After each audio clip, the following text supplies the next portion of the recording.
Ayan.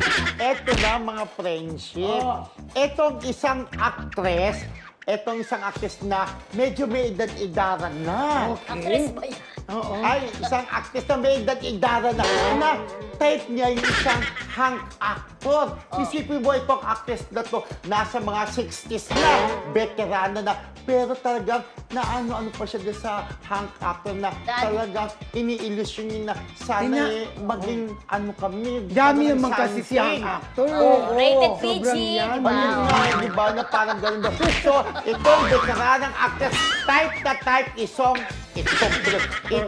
si Hank Actor. So, Ay. yung actress na to, isa na siyang matronics. Oo, matuwa siya. Ano siya, edad-edaran na, 60 plus na ito talaga, sabi niya, actually hindi niya kilala tong si Hank Actor dahil magkaiba sila ng network.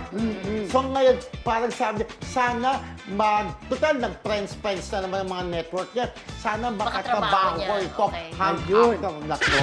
Okay. Talagang type na type niya. So lalo na po mga classmates, sino itong isang veteranang actress na type ang isang hunk actor. Oh, di ba? Bilis, di ba? Ang bilis na Oh.